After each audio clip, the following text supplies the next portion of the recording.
Medium Angelo here, and you are live on the air with Wrestling with the Future. I am joined once again by my esteemed and knowledgeable co-host, Jeff the Ref Robinson. How are you, Jeff? I'm doing wonderful, Angela. How are you doing this evening? Oh, man, if I were any better, there'd be two of me. There you go. So, Jeff, it's been a kind of a busy week in wrestling this week.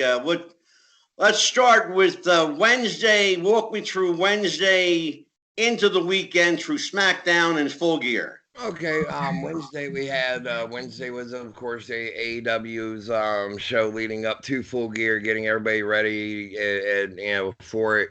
And I think everybody's takeaway for the night was Cody Rhodes' his promo that he delivered, and everybody was calling it, they basically said that was his Hard Times promo. They were comparing it to Dusty's Hard Times. Right. And, yeah. I mean, as far as like being memorable and driving home, this is what I'm here for. This is what I'm going to do. And, he made it. I'll say this. If you were anywhere near Baltimore, he made you want to buy a ticket. And if you didn't live near Baltimore, he made you want to buy the pay-per-view. So yeah, they said it was the closest to a shoot that they've ever heard. Oh, yeah. I mean, he was passionate and you felt it. You know what I mean? Like, he came across as, I need this. I need this world title. And, this match means everything to me. And, against, I'm betting on myself so much. So I will say this. If I don't win the world title on Saturday, no more world title shots for me. Now, Jeff, let me ask you a question. Yeah. Is he trying to separate himself from Dusty? No, I don't think so. I think if anything, he's trying to embrace him even more. Somebody brought up that point that he's trying to say, look, I'm Cody. This is not about Dusty. Oh, no doubt he has. I mean, he's tried saying, but he doesn't want to even get away from the shadow of his dad. In fact, the gorilla position is called the Dusty position there. If you're trying to escape the shadow of your dad and you're trying to get away from it, why do you bring him up at every interview that you give or every chance that you have? Why do you consider? Not that I have with it. Well, that's a real good point. That's a really good point. Not to mention, and now granted, it's not stupid by any means, but when you surround yourself with the legends that he does, your Arn Andersons, your Tully Blanchard, your Rock and Roll Express, those guys all had ties to his dad back in the 80s. Yeah. Whose brain's better to pick than, the guys that are with him? Sure. Of course. Well, he's got, the best minds in the business working there. But, I mean, truth be told, Cody's got the pedigree to really go out there and do it. No doubt about it. And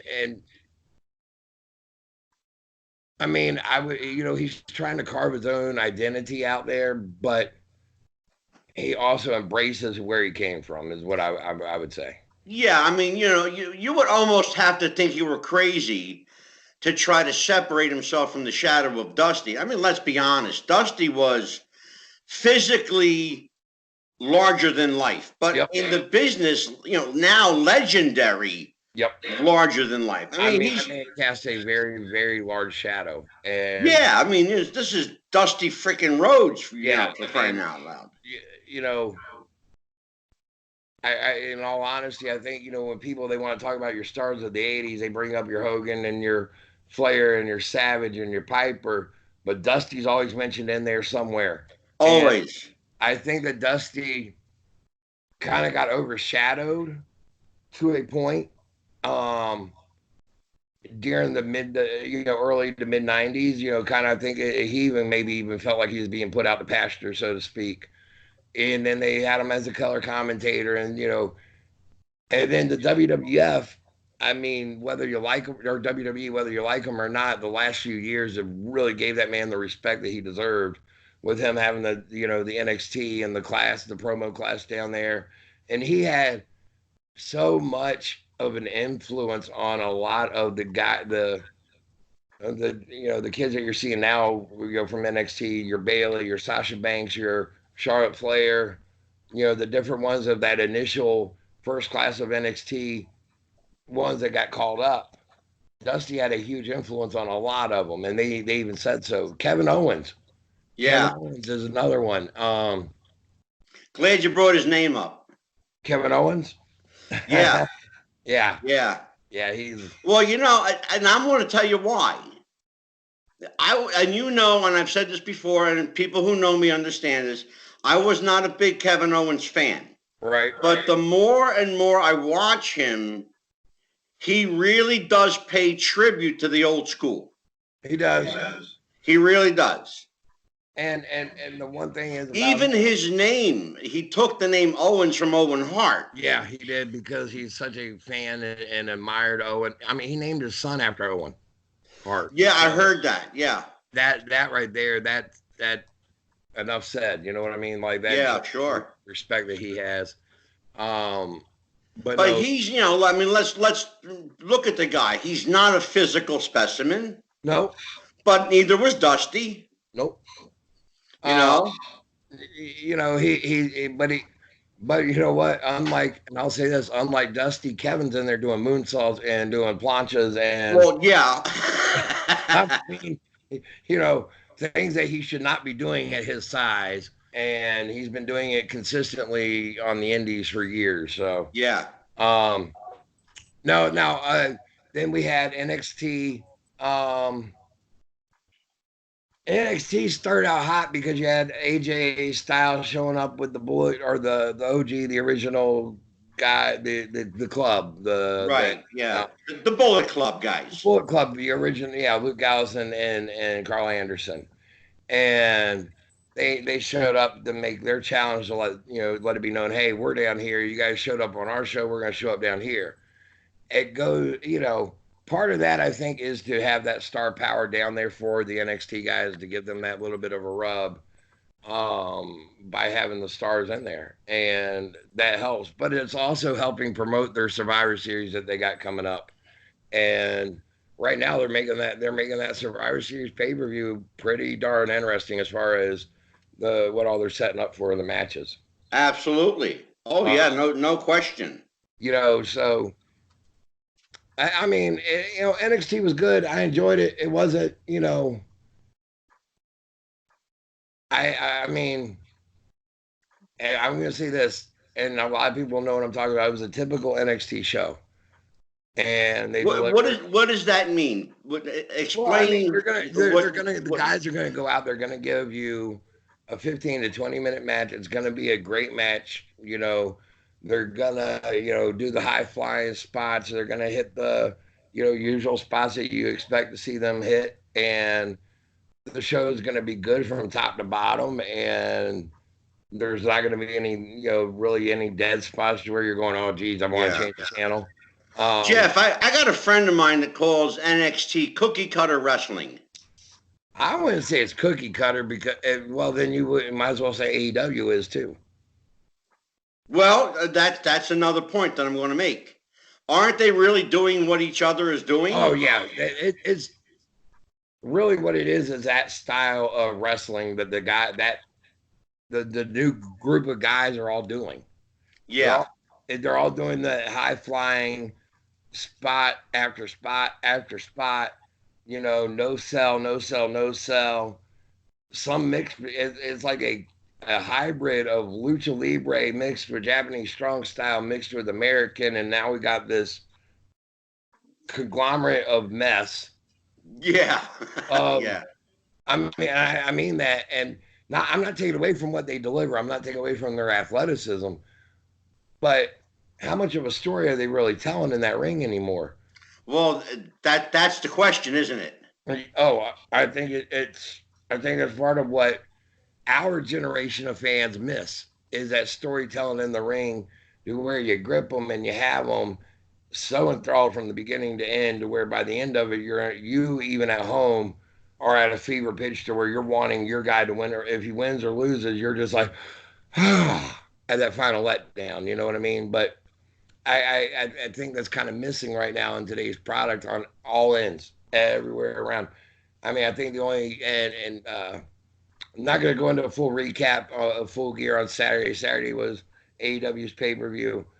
Yeah, let's get into a little bit of it without going down the rabbit hole, because we're going to do a special show later this week. Yeah. Where we're going to get into deep analysis of it, and there is a lot there, so we're not even going to attempt to get into, the meat and potatoes of it. But let's get into like kind of the, let's say on the surface. Give me your, just as a fan, Jeff, give me your thoughts. What do you think, just as a wrestling fan? The Kenny Omega. Now, me myself, I wasn't a fan of it. The Kenny Omega and John Moxley match, I think, went a little too long, a little too gimmicky, and I just don't think that that's Omega's style match that he needs to have. He needs, if as technical as good as he is, he doesn't be in a hardcore match. He doesn't need. But he doesn't need to do that, though. No, that's what I'm saying. Is he doesn't need the gimmicks to make him shine. Yeah. You're right. I don't think Kenny needs it.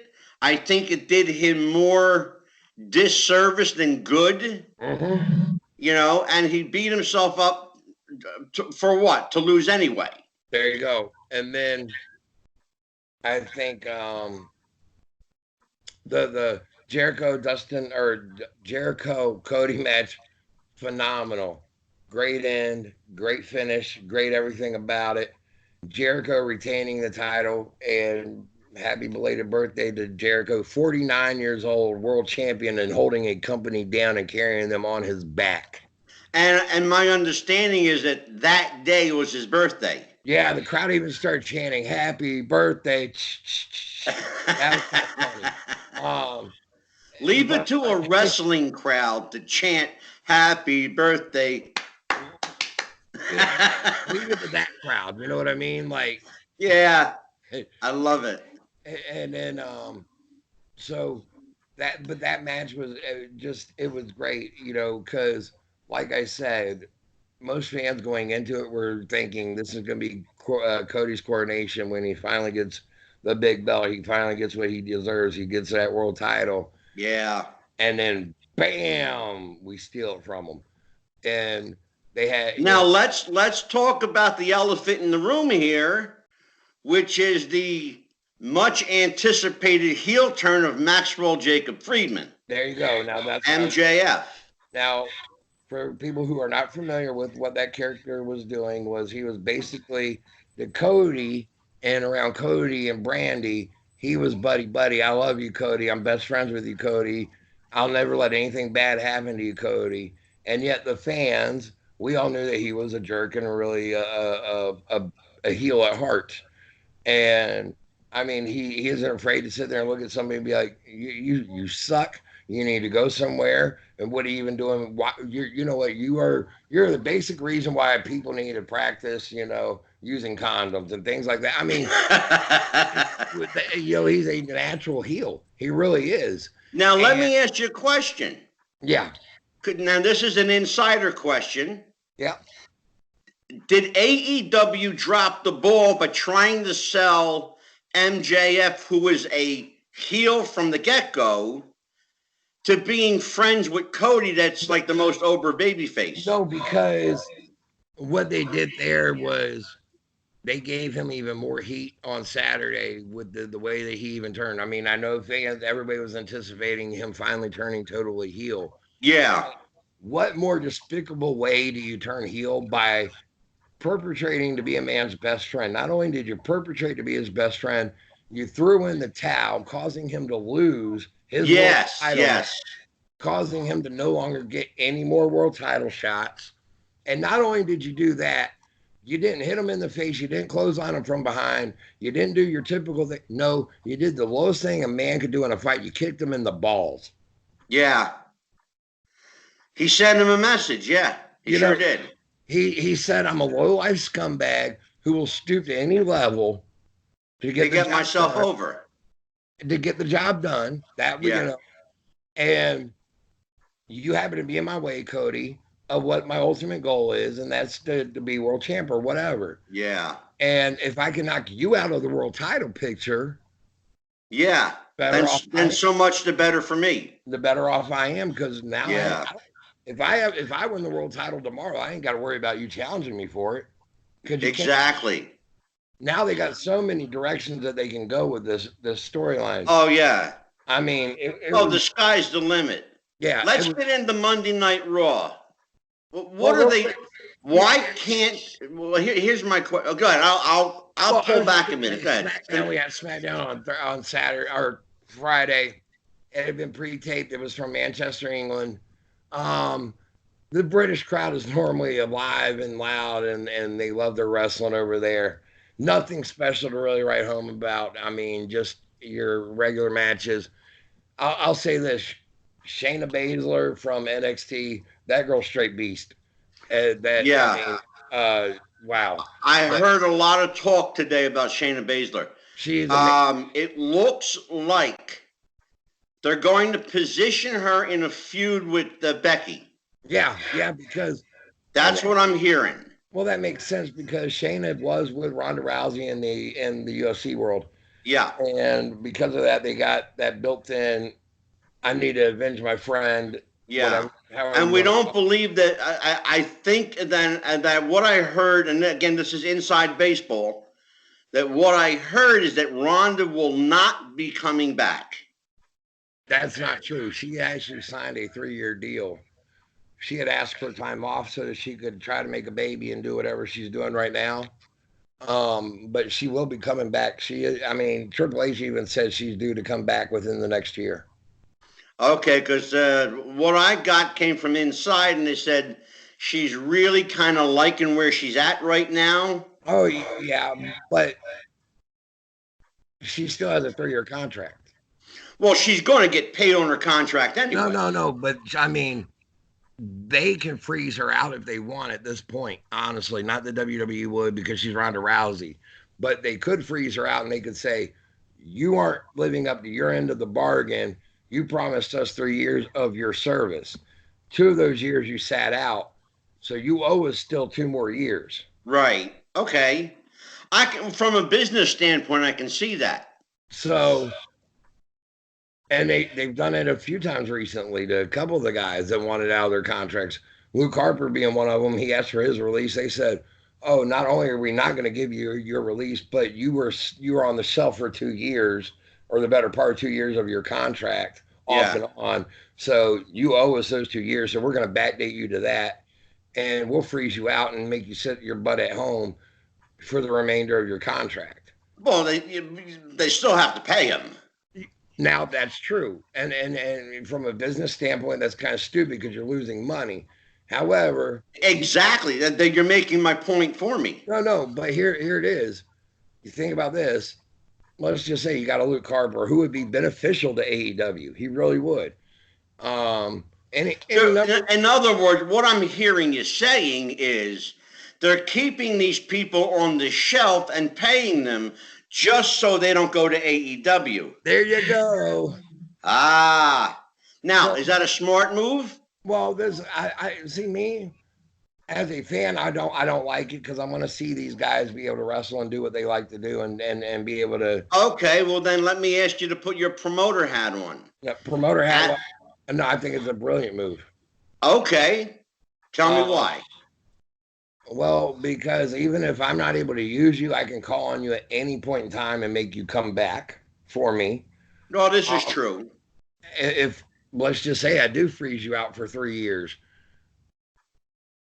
the average fan is going to forget about you after 1. By year 2, and I mean, like a Luke Harper. Luke Harper, let's face it, is not a CM Punk. He isn't on that level. He's on a main eventer. Right, yeah. So you freeze a Luke Harper out.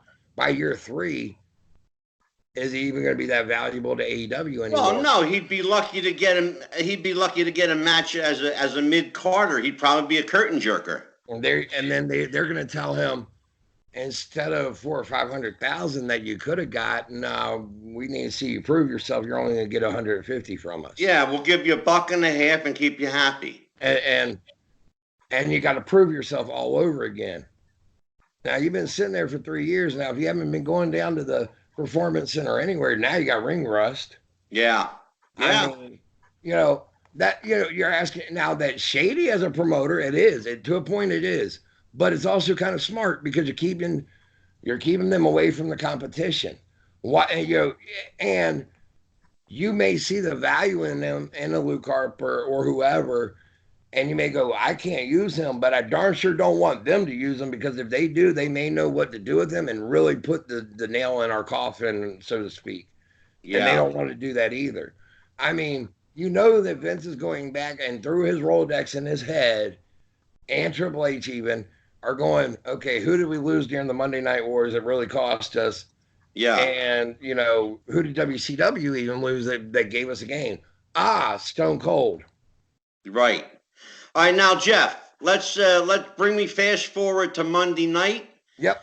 and then we'll take care of some housekeeping, and we'll bring in our very special guest tonight, and we'll tell Okay. everybody we do have a special guest tonight, and he is a multiple award-winning, title-holding championship wrestler, veteran of the ring for more than 30 plus years.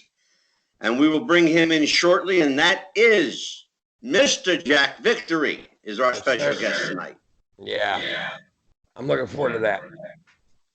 I am too. So bring me up to Monday. What happened Monday, and then Monday we'll. night, I mean, honestly, Monday night they were back, and last week for your, they were coming off the heels of a SmackDown where they knocked it out of the park with the NXT, or the week before with NXT, the Invasion, and all that.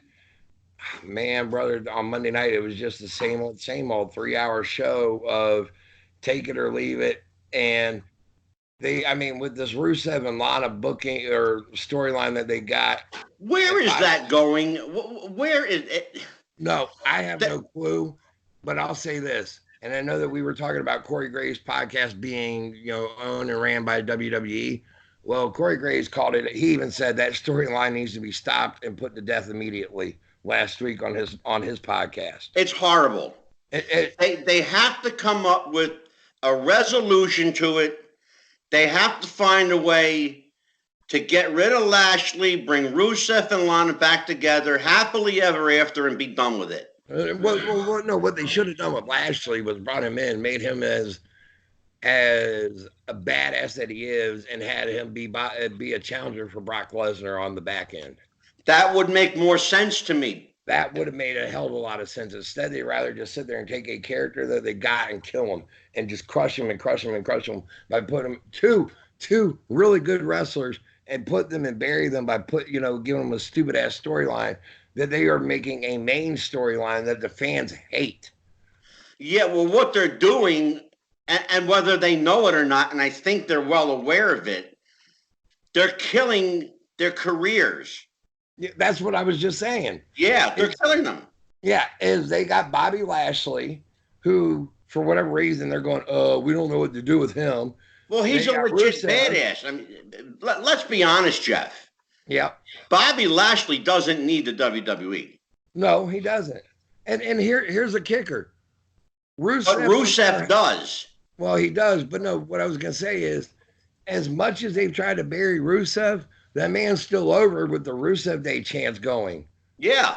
So if you're still able to get over, why are y'all trying to bury something that has a natural built-in audience that wants to see him get pushed? Why are y'all going, nope, we're going to crap on you. Here you go. Right. Well, we don't want... I think the fans would be happy if he just got a title. They don't need him to be world champ. Just even IC or US champ. But anyway, no, that's what I was saying. Raw was just a stereotypical Monday Night Raw show. And they were over in England again. Now, here's what I thought was kind of...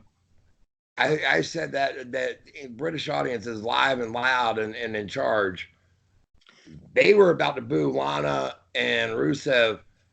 They were pre-taped. They piped the boos down so you didn't hear them come across. Yeah. On TV. But yeah, they went heavy on production, big time. Yeah, because what got released on social media, they were getting booed out of the building with that. I mean, wow. Yeah. So, well, and that just plays into the narrative that WWE wants to control every aspect of their product. I think that they do I think part of it is they do want to control. They do want to control what the fans are going to like, what they're not going to like. But I think the other part is they don't really know how to. I mean, again, I got to go to 35 riders versus a team of 5. Yeah. I mean, that's really all. There's what Jeff. There's way too many writers. Way too many cooks in the kitchen. Oh my God, yeah. All right, Jeff. Listen, we can go. We can go all night with this one. Yeah. Let us do some housekeeping. What's going on with Vanguard? Vanguard Championship Wrestling can be found over at vcw-wrestling.com or on Twitter, or not Twitter, on Facebook. Vanguard Championship Wrestling. We got our big show coming up, Tidings of Destruction, December the 7th. And we are bringing in the one, the only Mick Foley. And ladies and gentlemen, you can find us there on YouTube. And we are also going to be, they have a live streaming site for $4.99 a month. Right, and you can find us over there. All right. And I also want to tell everybody, NWA Dog on December 28th, Hero for the Holidays. It's a fundraiser food drive to raise awareness for the homeless, and bring your cans and goods with you.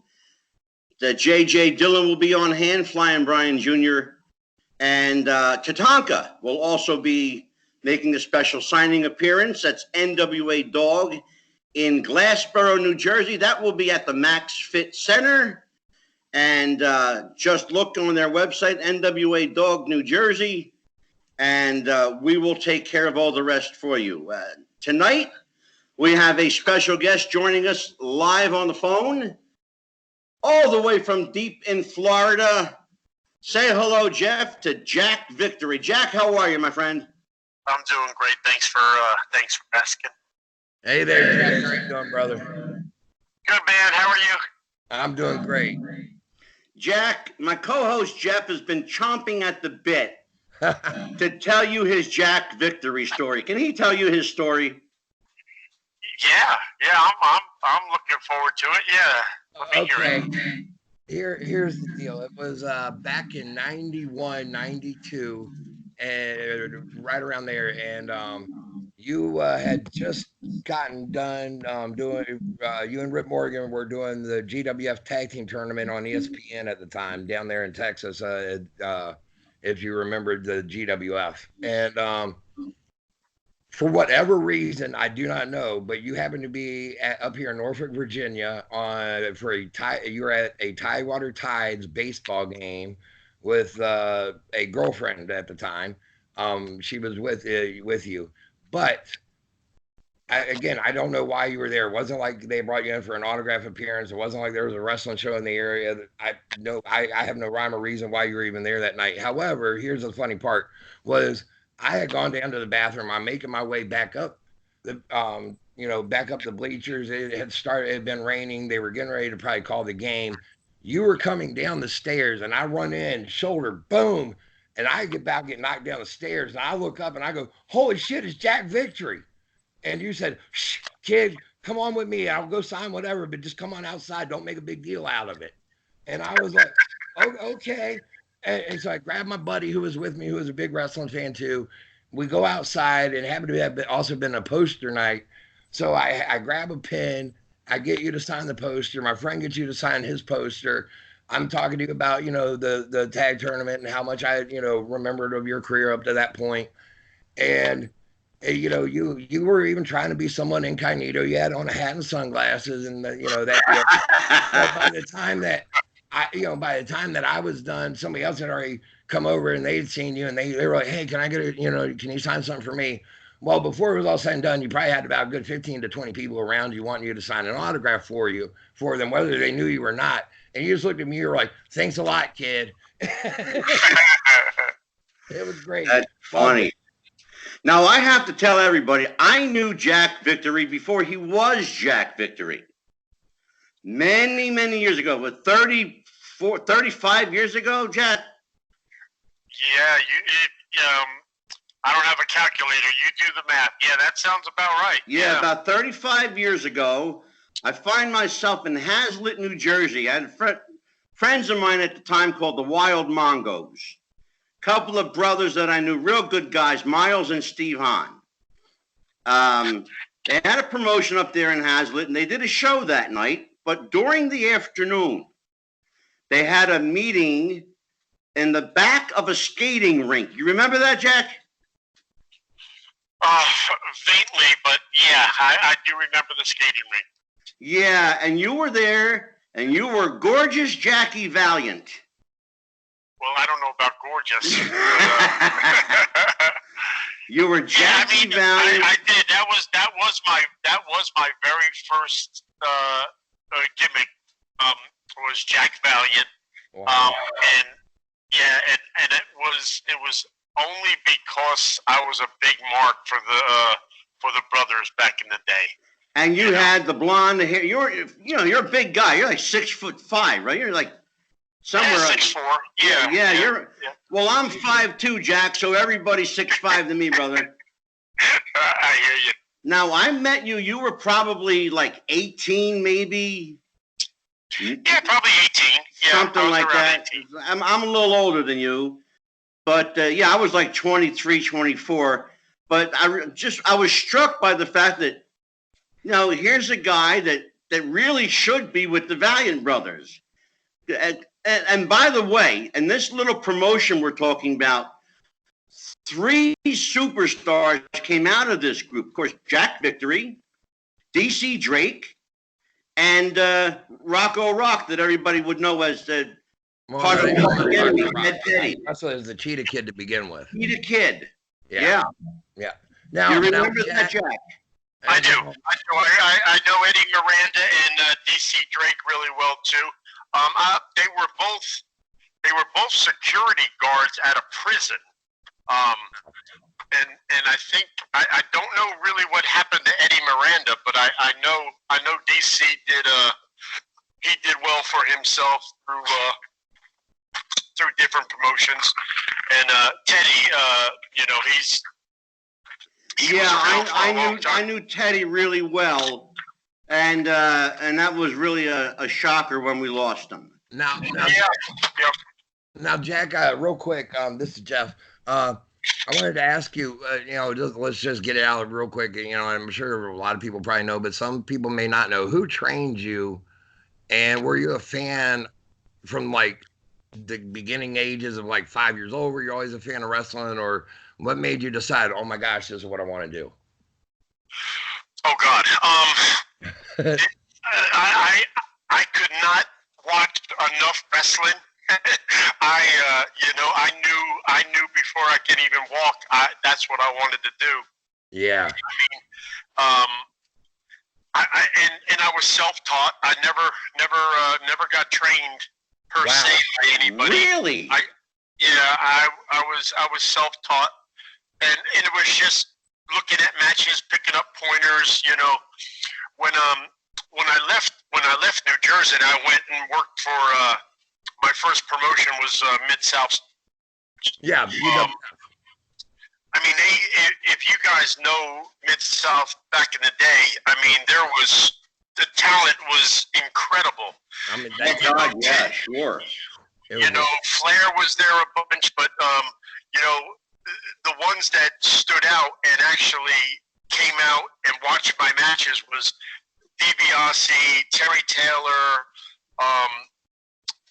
Oh God, I think those were 2 of the main people that watched my match and told me, do this, and critiqued it. And when I first hit the Mid-South Sports, Ernie Ladd took me under his wing, and we went up and down the highways together.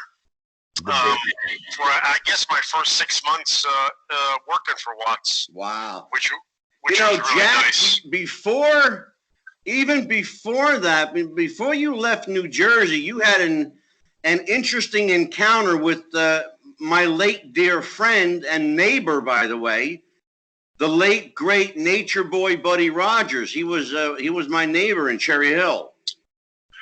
Yeah, I mean I him how I actually got started with Mid-South Sports. My dad literally found out where he lived, and I actually went to his house with my dad and knocked on his door. Now imagine this. Here's a young kid, 18, 19 years old, goes up to the former world champion's house, knocks on the door, and he answers the door. And he says, hey, I want to be a pro wrestler. I explained to him, I said, I'm wrestling now, I would really love to break into one of the big territories. And for some reason, he said, come on in. And I guess, so we went into his house, and we probably stayed there for about 3 hours. Looking at I mean, he had an incredible wrestling room, with all his pictures, and what a beautiful house. My God. Oh yeah. It was gorgeous. And he basically told me, he says, you got to film. Back then it was VHS. You got to film a couple of your matches and send them off to the different promotions. And yeah, remember the days, Jack, when everybody had to put a tape together? Everybody put a tape together. Yeah, if you wanted to go to a territory, you put a tape together and you sent. Me and Angelo, we were actually talking about that last week, as I said, even when I got started back, in the later 90s, when I started reffing, I mean, you would still get told, we need to get a tape, of some of your matches so that we can see, how you do and see how you work. Or if the promoter wasn't, too much. There was no internet. So yeah, exactly. Basically nobody knew who the hell you were. Right. Yeah. There was no YouTube links to my match, and here you go. Here's a YouTube link to my buffer reel. It was, you send them a VHS tape, and you hope that they liked what they saw, and we're gonna bring you in. And that was, that was so true up until the internet pretty much started becoming, or YouTube, I should say, became something. That was, me and a couple of the older guys in the locker room, that I'm part of now, we always get a kick out of the guys, these younger guys who talk about the GPS, fritzing out on them or whatever. We're like, okay, yeah, we got by on road atlases. Remember? Exactly. Now, Jack, so how long after you talk with Buddy do you get a call from Bill Watts? Well, it was actually Bill Dundee. Actually, was his booker at the time, and Bill, he says he would love to fly me down. From the time I mailed the tapes, maybe 30 days. Wow! Oh my God, that's unheard of. Now, it was about 30 days, and it was. You sent them out, and you were like, man, is it gonna work? Is it gonna work? A week goes by. Oh, it's not gonna work. Then 2 weeks goes by. Then 3. I think it was probably maybe going into a month and a couple weeks even. Wow. I don't know back in the day how many tapes. I never even asked Bill how many of you actually get a week. You know what I mean? Yeah. Of guys wanting to come. Well, they probably. I really lucked out.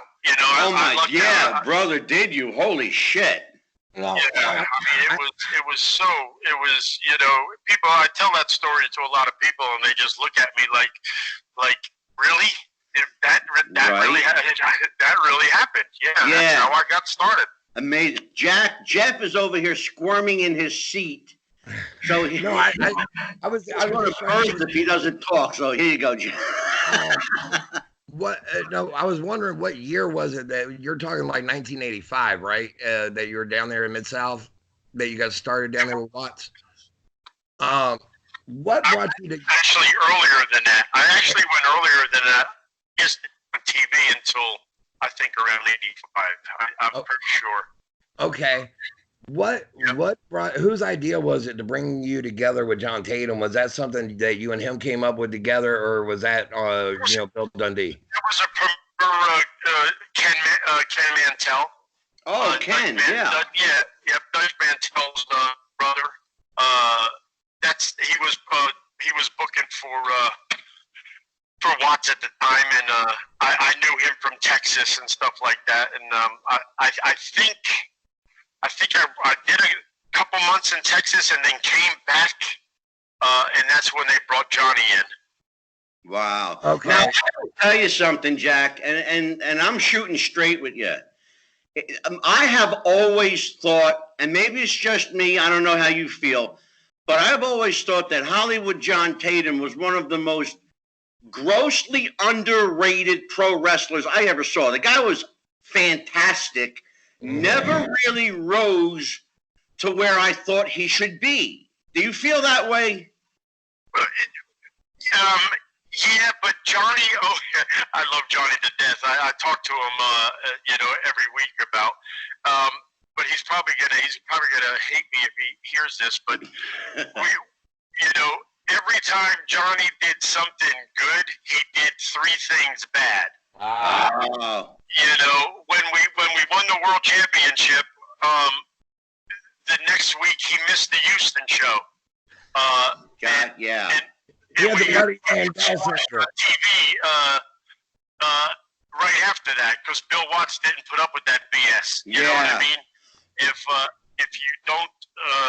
you don't show up to shows and stuff like that, and so Johnny, he could have been so much better, but a lot of people don't know that. In the later part of, not even the later part, I mean, we were still partners. He got in a head-on collision in Louisiana, and they cut him and his girl out of the trunk of the car. Yeah. So that was pretty much Johnny's downfall. I mean, he was really, really, really banged up. Yeah. For a long time. Is that what led to you getting with the Sheep Herders? The Sheep Herders were actually before Johnny. Okay. I'm sorry. The Sheep Herders were actually before Johnny. Yeah. The Sheep Herders were my first gimmick way back in the day, and they were. That was my first really push. You know what I mean? Yeah. Is that what people call it? Well, you know what? Let's travel down that rabbit hole for a minute, because I'm going to go there. A couple of things.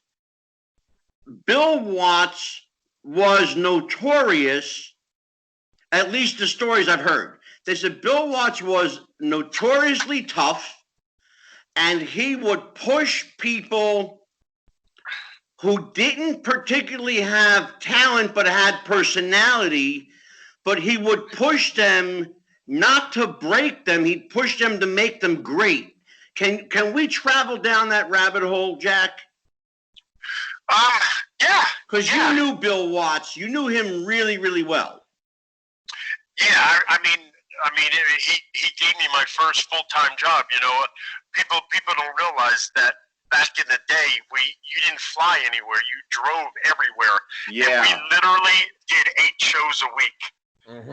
We actually did 2 shows on Saturday, 2 shows on Sunday, and we did a show every night, Monday through Friday, every night in that Louisiana, South Texas, Arkansas area, and it was the same buildings every week, and they would sell out every week. Now, Jack, let's talk about that, because now you're talking about something that I miss greatly, and it's the territories.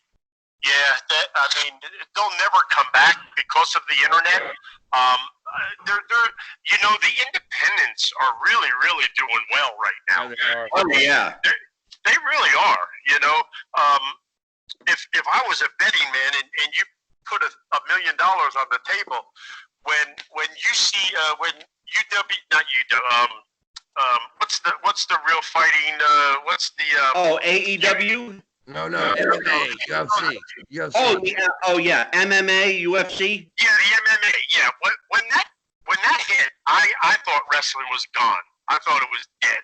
Yep. I thought it was going to be, maybe had a year, but I was completely wrong. And now it's on fire. I mean, it's funny. Crazy. Another guy that you know very well, Jim Cornette, said MMA is doing wrestling better than wrestling. They are. They're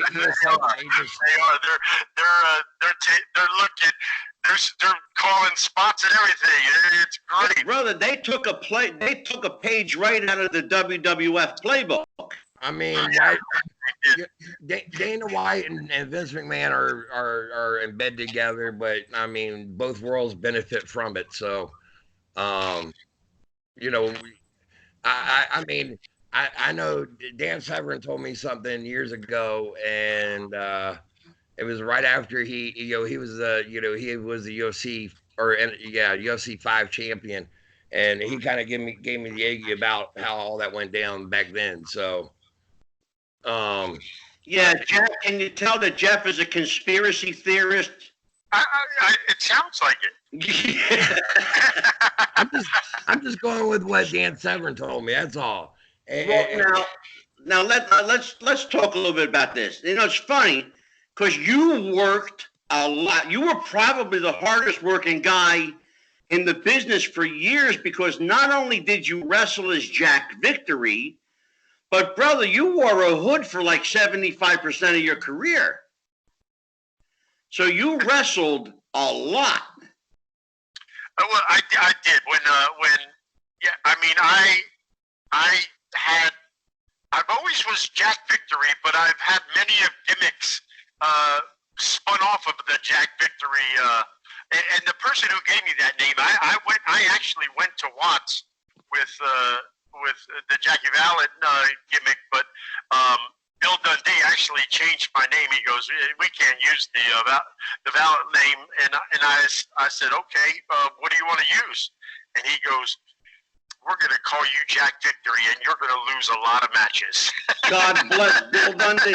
I love you, Superstar Dundee. Now, he was quite a character. What a great worker for a little shit like that, I'm going to tell you what. For a guy that's 5'4", he could bump his ass off. Yeah, he could. And yeah, very, very talented. Very talented. Really is. So now, was Watts as tough a guy as the reputation precedes him is? Tenfold. Really? Whatever you heard is absolutely the truth. Jake Roberts' daddy was Watts' right-hand man, Grizzly Smith. Grizzly Smith, yeah. Yeah, and Grizz. One half of the Kentuckians. Yep, loved him to death, but some of the guys would really test him. They wanted you there an hour before bell time. Maybe it was 2 hours before bell time. It was maybe 2 hours before bell time. And if you didn't, old Grizzly would go shake his head, write your name on a piece of paper, and you would get fined. You would get fined. I heard that, Jack. I heard that story. And I've heard of guys getting like $5 paydays. Oh no, Buddy Landell said stayed on the contract. There's a funny story, Buddy Landell. He another late friend. Oh, he always loved to be late. Always loved to be late. And I remember it was TV in Tulsa, and I don't know if we just got our check or he just got his check, but we were having like a meeting, and he stood up and go, Bill, goddamn Bill, and he ran over and hugged the wall. Straddled the wall. He goes, "Kick me in my goddamn nuts, Bill, but don't fine me half my damn paycheck." Yeah. Bill, I mean, it was so funny. Bill, come and kick me in my nuts. But now there's another guy. I knew Buddy, rest his soul. I knew him from Tennessee. I spent 13 years in Tennessee, Jack. So I knew Buddy well, and but Buddy was his own worst enemy though in a lot of cases. He was. He chased a lot of women, and I think most of us our downfall is women. Always. But and that gets back to the story in Virginia. I remember going to that game. But do you remember how good looking the girl was next to me? She was a drop dead 10 bombshell, man. That's why you said there was no matches or anything. That's why I was in Virginia. I was chasing her out.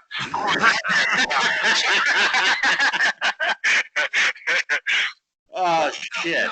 Now, Jack, I wanted to tell you something really quick. You are credited with having the very first ever barbed wire steel cage match where it was you and the Sheepherders against the Fantastics and Terry Taylor. It was aired on UWF TV, one of the most brutal, bloodiest contests that I've ever seen as a kid growing up. I mean, I've heard that was the fact that we were the first ever.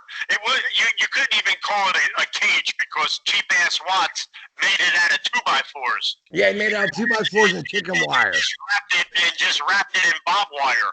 Yeah, I mean, it was not the prettiest thing, but we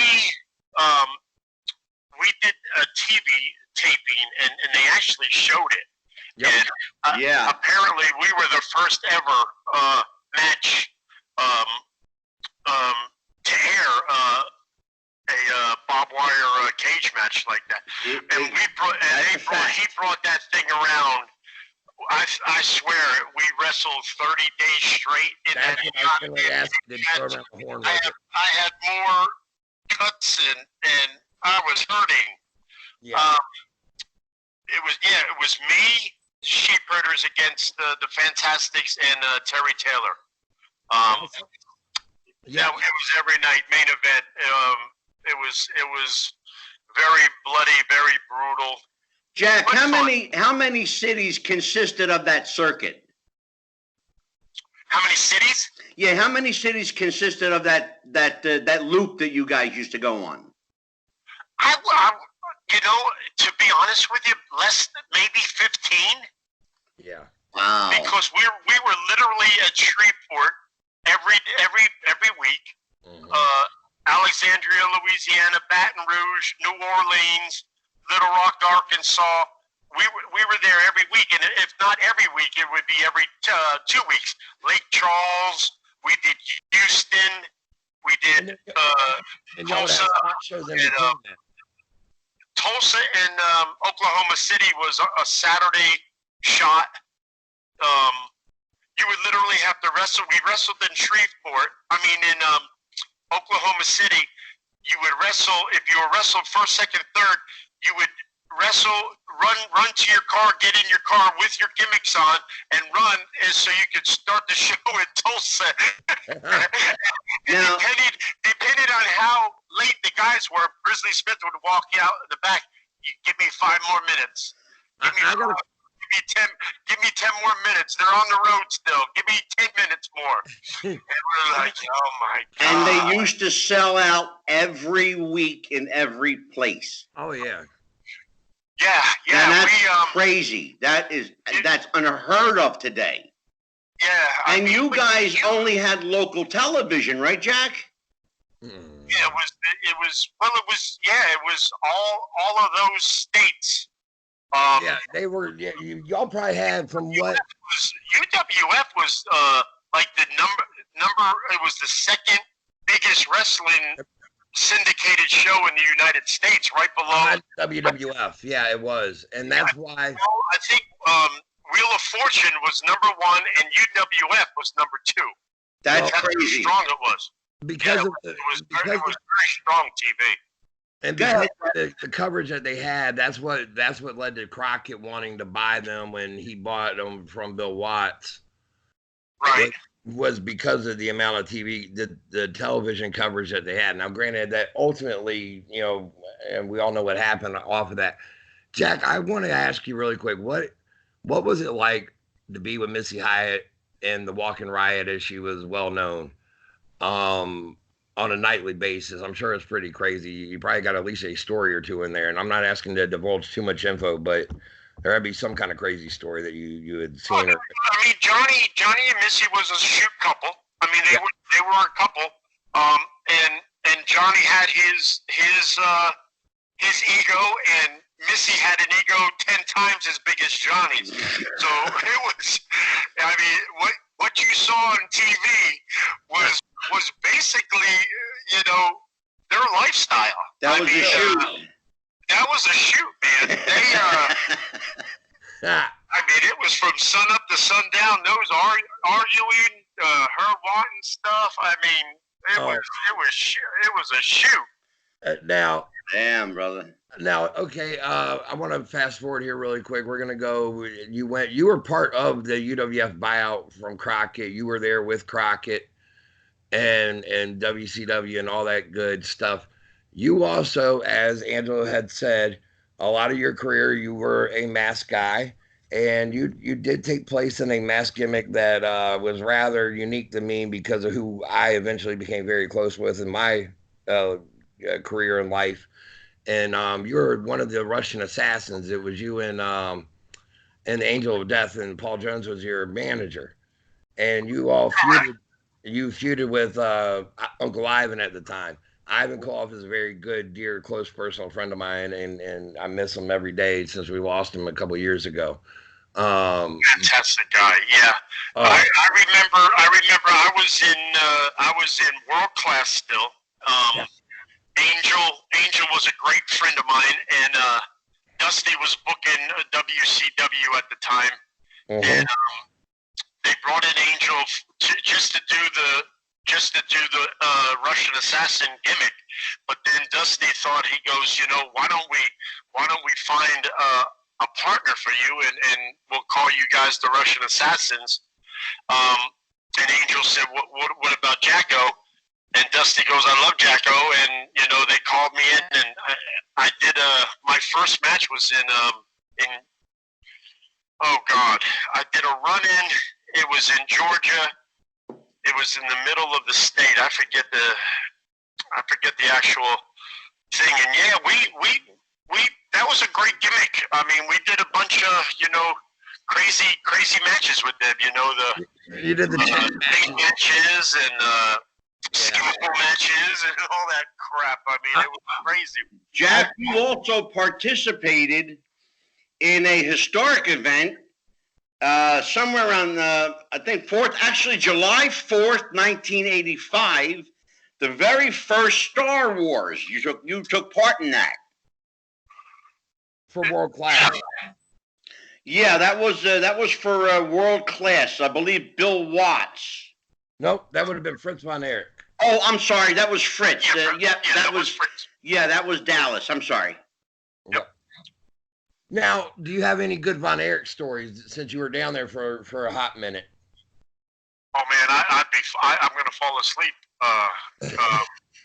We can spend hours and hours and hours and hours. Well, that's why we're going to do a 2-part with you, Jack. I mean, we literally. I mean, it was. You know, not getting. I don't want to talk bad about the kids. No, I'm not asking you to speak ill of the dead, but I think everybody knows it's well tracked what their lifestyle was like. It really is. So they went balls to the wall 24/7, man. I mean, Kevin, he lived his gimmick. He did not wear shoes anywhere. I mean, he would show up at the airport with no shoes. I mean, it was crazy. I got news for you, brother. He still doesn't wear shoes. That's what I was going to say. To this day, he still doesn't. I heard he lives in Hawaii now. He does. He lives in Hawaii. And he owns 62 acres of land in Hawaii. And he has two sons that are He's got two sons that are now in the business. Yeah, the Von Erich boys are now in the business, Jack. Did you know about that? No, I didn't hear that. That's Jeff. Fantastic. Jeff, my co-host Jeff the Ref is going to fill you in. Jeff, fill Jack in on the Von Erich boys. The Von Erich boys, it's Ross and oh goodness, I'm trying to think of his brother's name, but they've been around for probably 3 or 4 years. They started out initially training with their dad there in Hawaii. He said, okay, you guys at least got somewhat of what it's going to take to get out there and, you know, maybe go a little bit further here in the business. And he had them get trained officially by Harley Race and Harley Race's school in St. Louis. And then Harley sent them over to Japan, where they went to the dojo and you know, got, you know, some more, seasoning there over in Japan.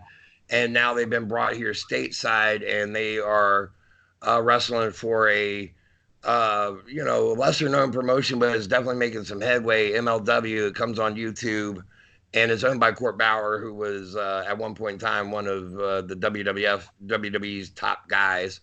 And but yeah, Ross and oh man, what the heck is his? Trying to think of what his son's name is. Oh, Marshall and Ross are the boys, and they're very, very talented. One of them even wrestles barefoot as a tribute to his dad, but also because he says it's more comfortable.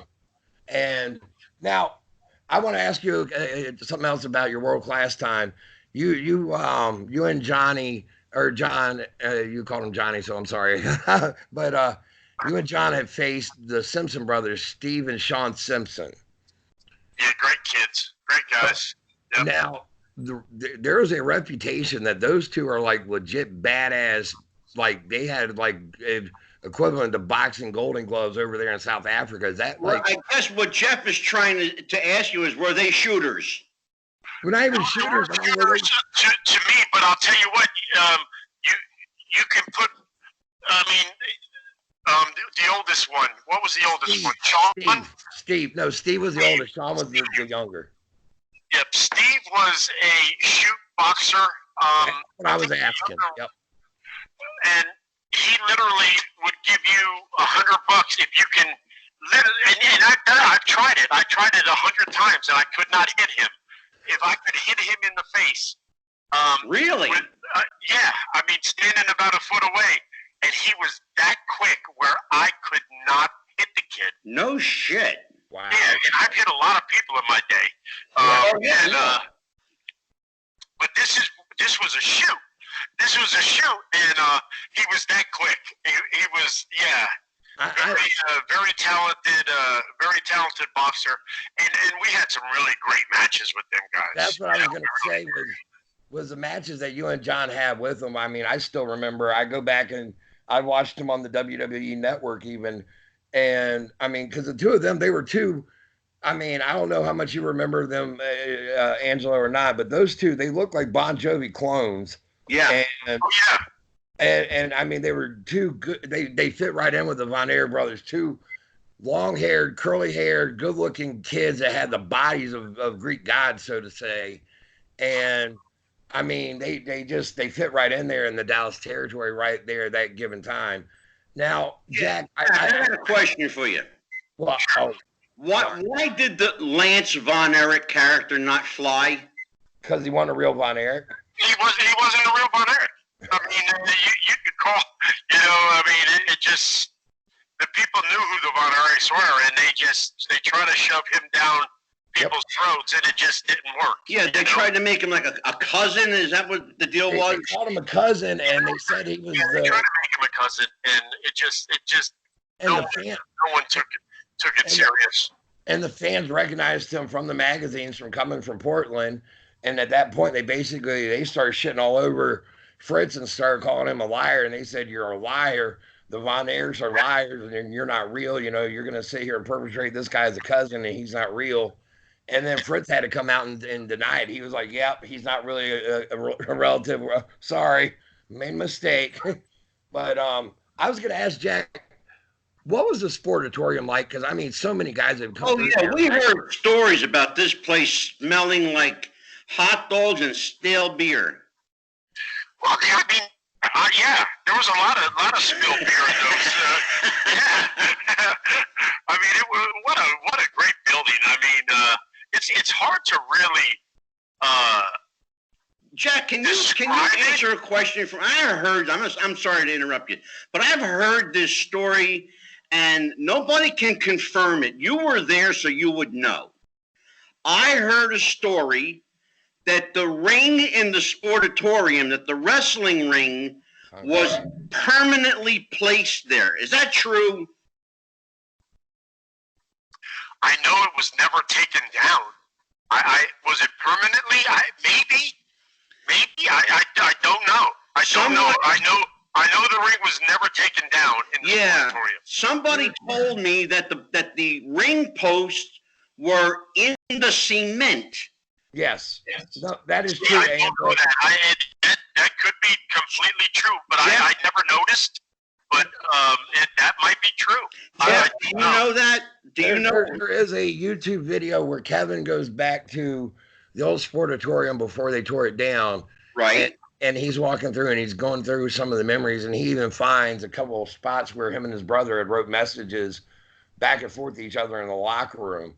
But he commented about how the ring was pretty much cemented down in place that because they never moved it out of there. Like I heard that. So it's true then. Yeah, he confirmed Must it. be true. Oh, yeah, no shit. I heard those stories as to how that must have been one hell of a bumping canvas, though. That must have been solid, brother. It was very hard. It was very, very hard, and the ropes were always low. The ropes were purposely low so Kevin and them could do their high flying stuff. Ah, okay. Gotcha. Anything for the boys. Right. And when I say boys, I don't mean the whole locker room boys. No, you're talking the Von Erichs. Boys. Oh, absolutely.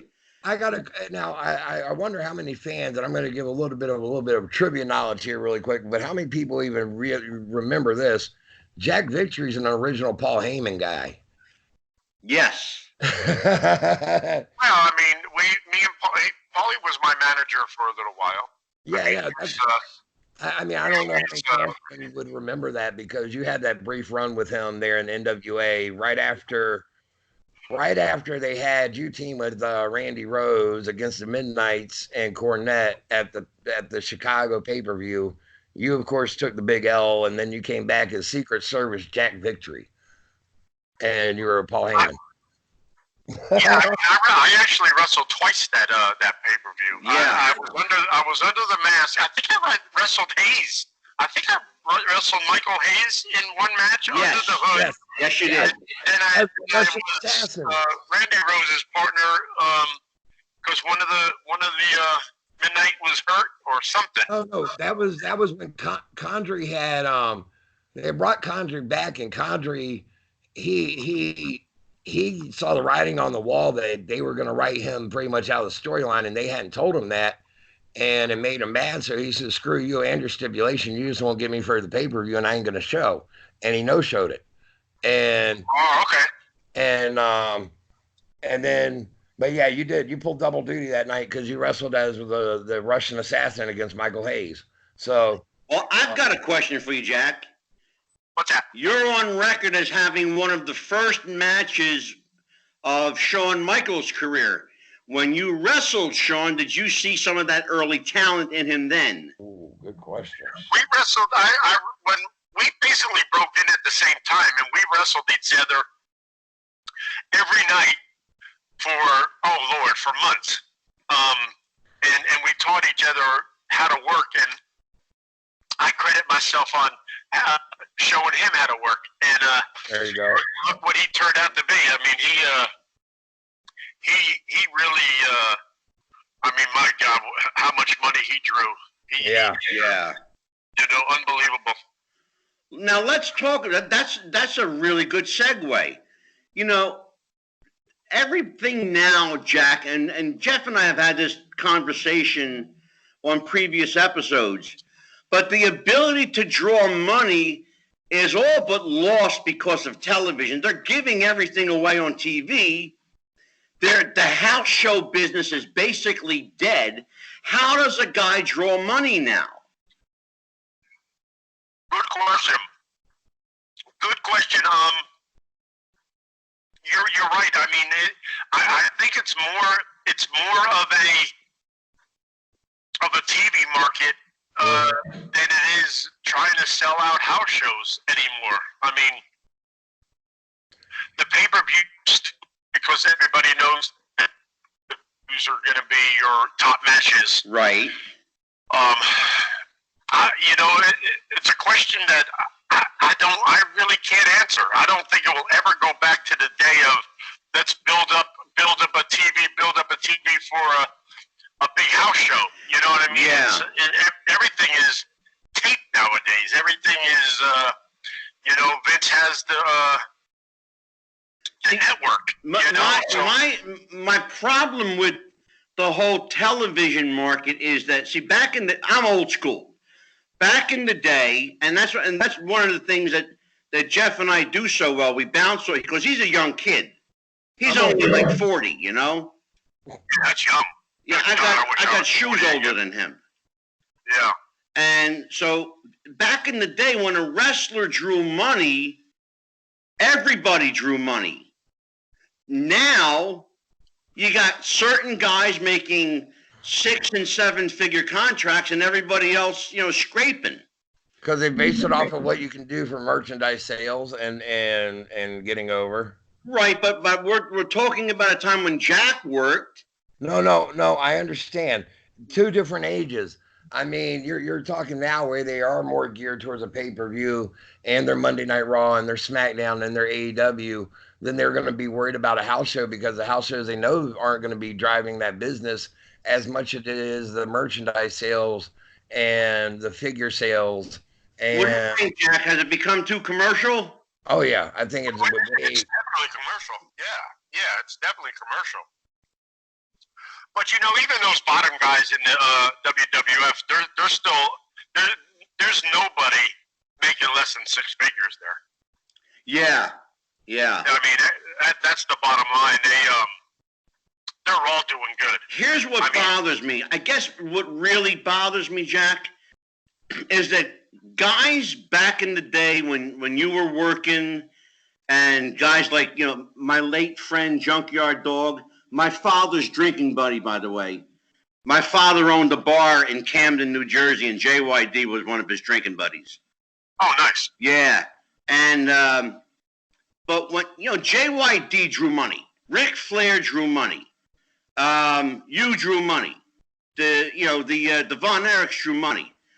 All these guys drew money, but not all of these guys made money. That's what bothers me. Why are so many of our friends scraping by now? And that really gets to my core. Because I'm a traditionalist. It's just timing. Timing in business. I remember, from the time I broke in, when WCW was bought out, and then they started throwing contracts in everybody's face, and I'm like, you're throwing me a 6-figure contract, and you don't even know my name. It was like really crazy. Jim Hurd and all them, they were throwing money around like it was incredible. So, guys back in the day, we we didn't make that much money. We really didn't. And that's what I'm saying. That bothers me, that you guys didn't make what you drew. I remember my biggest payoff was $7,500, and that was wrestling twice on that pay-per-view. Wow. I think that was my biggest payoff. Now guys make $1 million in a show. It's just timing. You got guys, working a WrestleMania match for 4 minutes, making in one match what, you, me, and Jeff don't make together in a year. I was gonna say, I'm sure Jacko would take a WrestleMania Battle Royal payoff these days and make that 20 grand that they give you. Yeah. I'll be your fucking manager, bro. Yeah. Now, I want to walk your ass to the ring. I want to fast forward this really quick, or just I mean, because we could go down that subject all I know. I want to bring Jack back for a part 2, so I don't want to keep him too long. No, I was gonna get him, but I want to take him up here. You were there in ECW towards their dying days, and you were there with a friend of mine, two, and one of them was a good friend of mine, 2 guys that I know, Steve Carino, and who you were managing, and C.W. Anderson, who is very fond of you, and I know you're good friends with both of them to this day. And CW is, I know him quite well. I knew him when he got started there in the Carolina Independence and everything.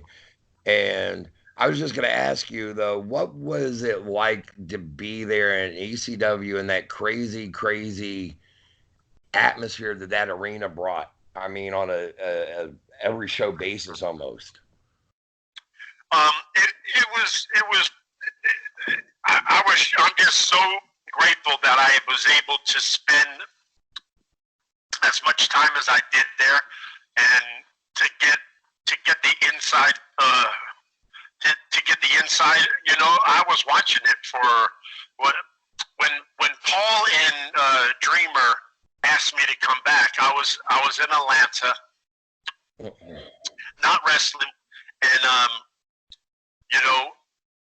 we met up after they did a show in Marietta at the Cobb County Civic Center, and that's basically when I'm just grateful that they asked me to come back, and I'm grateful that's where I ended my career. Basically, it was with ECW.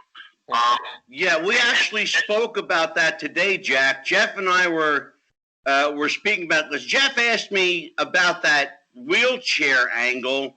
I said, that wasn't no angle, brother. That was a shoot. I said, Jack. Oh, the shoot. Yeah, I broke my knee in 7 places. Yeah, tell Jeff that story, Jack. Holy cow. It was in a pay-per-view. It was Jake Roberts and Tommy Dreamer. And I think Tommy threw me over the ropes with seconds into the match, and I landed wrong. And I broke, I shattered the back of my knee joint out. I mean, it was gone. And, God, I remember who was Matt, it was Justin Incredible, I think was my partner, yeah. Yeah, Justin Incredible, yeah. And then his manager, what was his name? Louis Danger? No, was it Louis? Was it Louis? No, not Louis. Joe Gertner? No. Really built like a brick shit house. Oh, Jason the Sensation. Oh, gotcha. Okay. Jason the Sensation. Yes, he actually. I told him. I said, "You're going to have to go in and finish the match because I'm done." And I tried to finish a little bit, but yeah, I mean, it was New Orleans. I had I had 5 teeth knocked out. Oh. I blew my knee. I blew my ligament out, and then I broke my leg. So apparently, I pissed somebody off in New Orleans, and they put a curse on me because I'd gotten hurt more times in New Orleans. Yeah. Than any city. Wow. And yeah, so the voodoo in New Orleans really works because somebody put X on my ass. It's real. It's real. I mean, many a times I woke up in Bourbon Street looking around like, oh, Lord. I hit somebody off. Go ahead. That voodoo woman that you got with that one night that did it to you.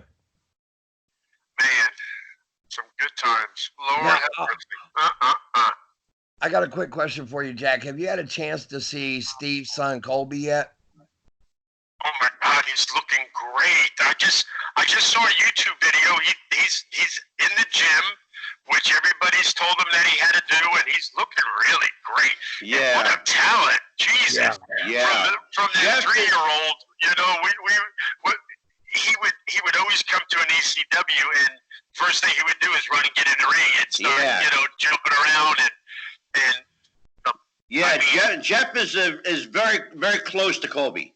I am. They're very dear friends. Yeah. So proud of that kid. I mean, he'll get a break. He'll get a break. Oh yeah. He'll call him up. Especially with the 205 class. He'll do it on his own.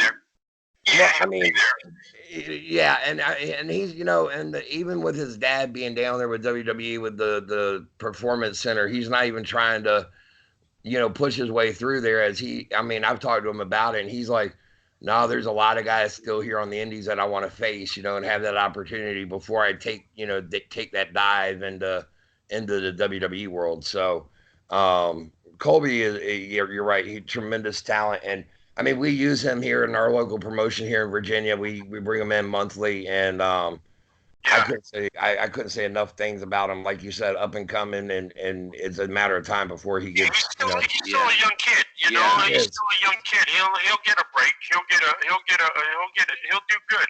Yep.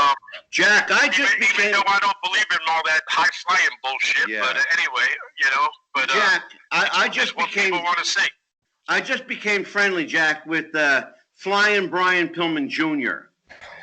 We hit off a friendship recently, and I'm gonna tell you what, this kid is so his father. What do you remember about Brian Pillman?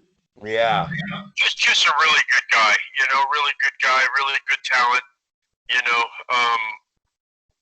He was a much better. In my book, he was a much better heel than he was a babyface. Oh yeah. Even though he was pushed equal in both factions, but I think he was a much better heel than he was a babyface. But great guy. We went up and down the roads together for a long time, and I have nothing bad to say about the guy. Have you had a chance to see Brian Jr. work? I have not, and I always mean to look in YouTube videos. Yeah, check him out. This kid is. Oh my God, he's amazing. It's funny because he wears, in tribute to his father, he wears his dad's Hollywood Blondes trunks. Oh, okay. Yeah, very nice. And in fact, Jeff has an interesting story as to how he got them. Jeff, you want to tell Jack that story? Well, he has the trunks and he also has the vest, and they came from a lady who she had won some sort of charity auction or whatever. With it, she won the Brian Pillman merchandise, the tights and the vest. The Hollywood Blondes merchandise, and she said she was waiting, and she saw that Brian Jr. was getting in the business, and she really felt like it belonged with him, even though she had won it in a charity auction and paid X number of dollars for it. She still went and she took it to Brian, gave it to him, and said, "Here, I really feel like you need to have this. You deserve to have it. It was your dad's. I don't need it. You need to have it. Go on." That's pretty cool. Yeah. So. Yeah, that's really cool. Yeah, I mean, for a fan to have done that with ring-worn gear and it being somebody who's even passed away, says a lot even for the fan. I thought that was a pretty amazing story when I heard it. Yeah. Well, Jack, I tell you what, my friend, because you promised me a part 2, I'm going to let you go tonight. Let's do a whole thing on just stories the next time. Oh God, yeah. I got them from all over the place. I know you do, brother, and we're going to extract them from you. All right. Well, thank you, guys, and we will talk soon. All right, Jack. Thank you so much, Jack. Victory, everybody. Appreciate Take care, it, Jack. Fantastic, Jack. Victory, everybody. That was awesome. Amazing. That was an amazing interview. Now you get to see my pretty face again. And mine too. Ain't we just lovely? Ding. Well, what did you think of that, Jeff? Jack Victory. Live in person. You know what I got to give him credit for is his recall is still there. Oh, yeah. And a lot of guys that have been around as long as he has, and been even in the number of matches and taken the amount of chair shots and the who's it's and the what's it that he's gone through. Yeah. Their memory is not, the recollection isn't like his. And Oh, I know. and It's scary when you talk to some of these it guys. is. And I mean, it's easy with somebody like him that's getting that kind of recall. It's easy to sit there and kind of jump all over the place, which I was trying to stay in line, and I hope Yeah. our fans realize that. I was trying to Oh, go yeah, down. especially you, because you could go down a rabbit hole real fast. Well, I mean that, but I mean I was trying to stay as far as like, year by year where he was in his I career. know, but you know what, Jeff? With Jack, there's so much to cover. That's what I was just gonna say is, I had basically, we kind of stopped and jumped around after it, but up to we just barely scratched the surface of the Oh, I UW. know that's why we're definitely doing a part two, and Jack has. Have to do a part two, and I mean, if not even maybe a part three. I mean, he said he wants to come back with road stories Oh, for us. God, he told me when we spoke on the phone, and I should tell everybody in full disclosure, we booked this show with Jack Victory 3 weeks ago. Yeah, And 3 weeks ago, he said, let's do a two-parter because I want to tell some stories. And I thought, wow, he wants to tell stories. Most of the guys don't want to tell stories because it gets them in trouble. right. Well, I mean, I think that I'm not expecting him to go into the dirt, because you even notice like he was very respectful of the Von Erichs, when I Yeah. brought them up. Oh, And, yeah. and but I'm sure he's got some funny stories. They ain't even got to be the sex, drugs, and rock and roll. But And you know what, Jeff? I think that's more out of respect for Fritz than anybody else. I think it's out of respect for Fritz and Carrie and the ones that passed. You know what I mean? Like, Yeah, you absolutely. you I can't. tell you, that's a class guy. That's a class guy. It is. That's what I was getting at. And I thought it was funny was how he brought it back around full circle, even about, yeah, now you know why I was there in Norfolk that night. I was chasing a girl. Now, what's And funny about that? What's funny was, and I'm glad you brought that up, because when you brought the story up at the beginning of the podcast, he didn't have recall of it. right.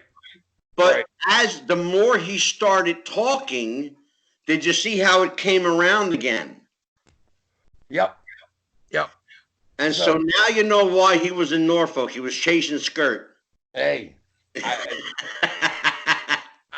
I'm sure back during that time period, had it been any one of the girls that were regular visitors of the wrestling, Right. the ones, the frequent visitors, You're yeah, trying to be nice and say ring rats. I'm being, but as my princess calls them, fuzzy little critters. Exactly. That's funny. She's like, she'll even tell me, she'll say it jokingly. She's like, no fuzzy critters for you tonight. And I'm like, all right, no fuzzy. I should tell everybody that Jeff is a very conservative young man from Virginia, and he is politically correct, and he doesn't want to bury anybody, but I will, because I'm a Yankee from the North, and I don't give a shit. Well, I mean, I definitely got some stories that I could definitely share. I mean, one of my I'll share one really quick. Is one of my most favorite that I've ever seen. Go for it. We got plenty. And it was the WCW crew was in town, and I was with the guys because I had helped. It was right after the pay-per-view World War III had been here. It was 1997. And I had helped break down the wrestling ring that night. And so afterwards, they invited me to go with the crew over to the Marriott bar where everybody was hanging out. Right. For drinks. And I'm like, okay. I walk in, I mean, wall to wall, just holy shit for me as a fan, just going, ah. But I look over and I see, here's Mean Gene's old ass. And I mean, he is talking it up with this redhead with some of the biggest, healthiest lung muscles I've ever seen on a female. Lung muscles. Oh my God, I love the biggest dicongas I've ever seen on a female before. And I mean, she definitely was well endowed. And Gene is just, I mean, he's just like, I mean, you could just like tell old Gene was kicking her, just being old and smooth, looking like Frank Sinatra over there in the corner almost. And then he looks at her and he was like, come with me, honey. You're coming with me. Come on up to my room. And she was like, what are we going to do? And he was like, what do you think? I was like, oh, dude, you are the king. I mean, you just like look right at the girl. Yeah, what do you think we're going to do? You're coming up to my room. It was like, bow down to you, buddy. Oh, God bless Mean Gene. He, I saw Gene. I've seen Ric Flair.